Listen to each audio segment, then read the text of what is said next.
Hey, what's up, guys? So, this is 10 reasons you are not winning the matches you should be. Number one, this is the most important, you're just not working hard enough. You need to work more.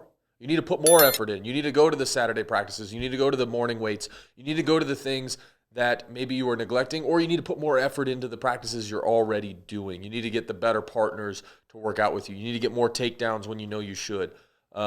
I don't know what it is for you. I'm not there. I'm not in the room. But you need to talk to your coaches and figure that out. Hey, is there more I could be doing? Is that why I'm not beating these guys that maybe I'm more talented than? Maybe I am actually better than, but I'm just not putting myself in enough situations to figure that out. So that's number one. Number two, you're not at the right weight class. All right. You're either cutting too much weight or you're giving up too much weight. This was probably my situation in college. It was, I was about 240, and heavyweight is between 197 and 285, and it was just a very hard concept to grasp going down.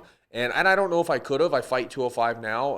I would have had to sacrifice a little bit of muscle mass, but I don't know. I felt like it was detrimental to me at times looking back. If I could, I would have tried at least my senior year to go to 197. But you might be cutting too much weight also. You might be depleting your body. You might not be as big and as strong as you think you're going to be when you cut that weight, because your body just can't replenish that. You can't put that water weight back on. You can't get that food back in you. You're probably not able to lift as much as you should be, so you don't actually have as much muscle as you started the year off with, and now you're just cutting a crazy amount of weight. So that's number two. You're probably not at the right weight class. Number three, you're not recovering enough. You're not getting enough sleep. All right, you're going out, you're doing this and that. You got the screens on. You shouldn't have screens on within an hour before you want to go to sleep. You should be going to sleep around the same time roughly every night. You should be waking up the same time every morning.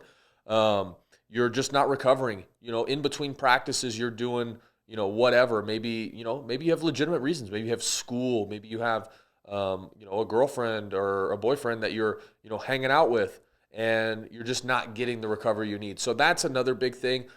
Utilize the tools that you have. If you have an ice bath, use it. If you have a sauna to recover, use it. All right. If you have a place, if you're a college wrestler and you have a trainer or you have a massage place that can do all those things, use it. Whatever you have at your disposal, you should be using to recover.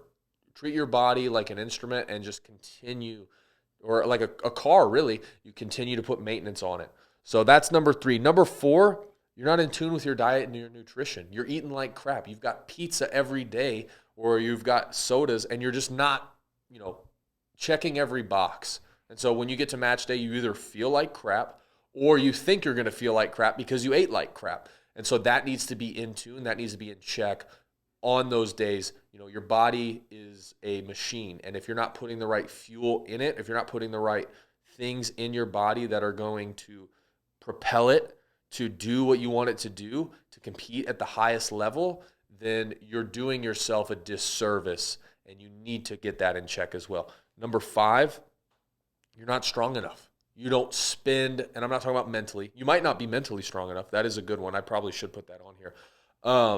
But you're physically not strong enough. You may have technique, but my coach always said in high school, if you have two guys with equal technique, the guy that spends more time in the weight room is generally going to win. And that's true. If you can lift the guy 10 times in the third round and he can only lift you once, you're going to win that match. That's just all there is to it. Strength is not the biggest thing in wrestling and fighting and combat sports, but it is a factor.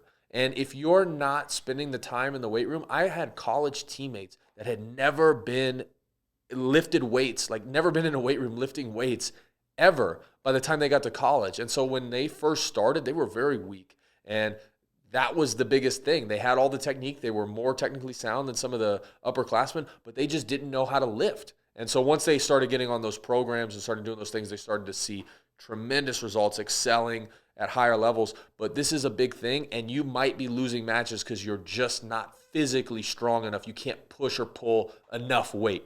Okay, was that six? Six, you're not doing enough situational wrestling. So you're not putting yourself in detrimental situations. You're not, letting a guy start with your leg up. You're not starting on your back. You're not starting on your butt. You're not starting in these positions that are bad and figuring out a way out of them, because as wrestlers, we have this mindset, nobody's going to take me down. Nobody's going to put me to my back. Nobody's going to, turn me. None of these things are going to happen to me. You need to listen to me. You need to be doing situational wrestling, and you need to be working on these positions where Worst case scenario is happening. Can I get out of it? It's just like anything else in life. People at Oklahoma, you hope to God you never have to experience a tornado, but they have their bunkers.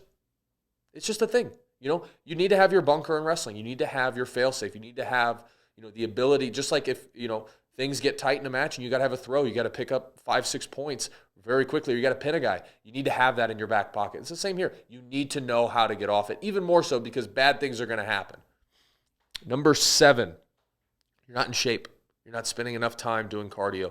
You're not doing the runs if that's your thing. You're not swimming enough. You're not wrestling enough. The best way to get wrestling cardio, my coach in high school tricked me with this. He asked us all, what's the best way to get wrestling cardio? And everybody's like, oh, running. I said swimming because I hate running, and I think it's from the devil. But he said it's wrestling. And that is so true. The best way to get wrestling cardio is wrestling. So if you need to do more workouts, if you need to push through in the workouts you're already doing, there might be a workout that's like, hey, you've got, we're doing a match. And you can get 10 takedowns, but you get 8. That's not enough. You need to get those 10. You need to get what you can get when you can get it. And so you might just not be in shape. You need to push that. You need to be after most practices. All right. Number 8, you have some sort of vice.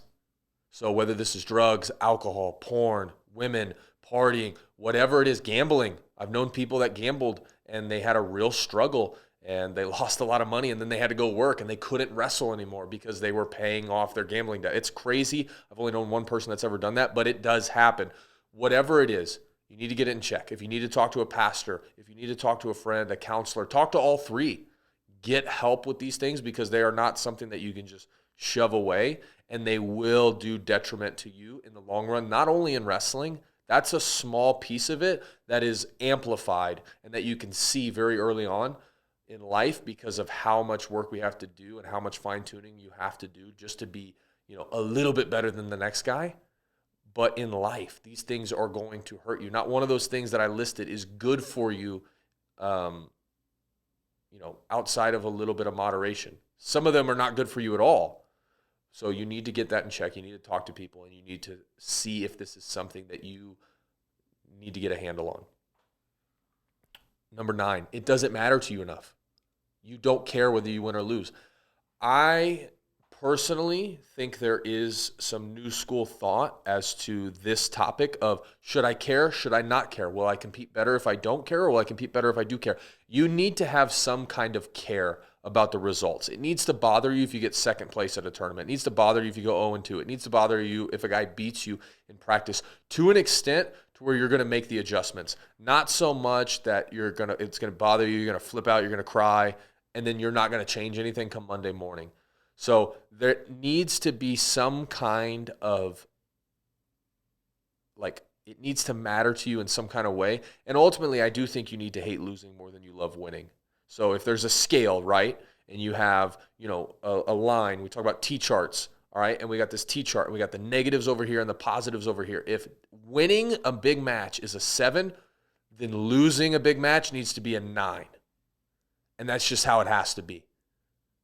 Because I don't think that you are motivated enough to make adjustments when you win a match. You are only motivated the most when you lose. And that's in every area of life. They say your biggest wins will be when you lose. And there's some truth to that. The most, I know for me in my wrestling career, the moment it changed, because I loved wrestling and I loved competing, it was my sophomore year. And I wasn't doing enough work in the offseason. I wasn't doing any work in the offseason. I was just playing football. And my coach came up to me and he said, and I'll never forget this, it was the moment that changed my entire athletic career. He said, the reason you're not going to state is because I have not seen you in the offseason, and the guys that are going to state are the ones I see in the offseason. And it changed everything. I never missed another practice. I never missed another workout. I was there, and I had goals that I put in place, and I had a plan in place to reach those goals. And it changed everything. And I can date everything back to that one conversation where I lost and I made the adjustments. And then number 10, you're just wrestling dumb. You're just doing stupid stuff. You're going for throws when you're up by 5. You're turning away when you shouldn't. Like you're not looking at the score and the time, and you don't have that in your head, and you do something dumb. You go for a stupid takedown that's poor when you're only up by 1 and there's 3 seconds left. If you're up by 1 and there's 3 seconds left, you should probably not engage. You should probably, try to not get taken down. That's my personal opinion. Some guys might have a different opinion. I don't think you should try to get another point there. I think you should, there's 3 seconds left. Now, if there's 3 minutes left, that's a different story. So maybe you're just wrestling dumb, and this is situational, and you got to talk to your coaches about this and hope that they have your best interest and they know what they're talking about. And you just got to say, hey, what am I doing that's losing matches? It's usually close matches that you'll lose being dumb. Sometimes you'll get pinned, and that's not necessarily a good indication of where some guys are at skillfully. Sometimes you just get lucky, or a guy gets lucky and he throws you and pins you, or gets a good move, and it might be different the next time around. So you need to assess that yourself. But number 10, just wrestling dumb. That's one of the things that'll get you caught, and that's one of the reasons that you are not beating the guys you should be. So thank you guys so much. That is 10 reasons why you're not beating the competition that you should be. If you guys like this video, make sure you like the video. If you guys have a few more reasons, make sure you comment below, subscribe. Catch you later.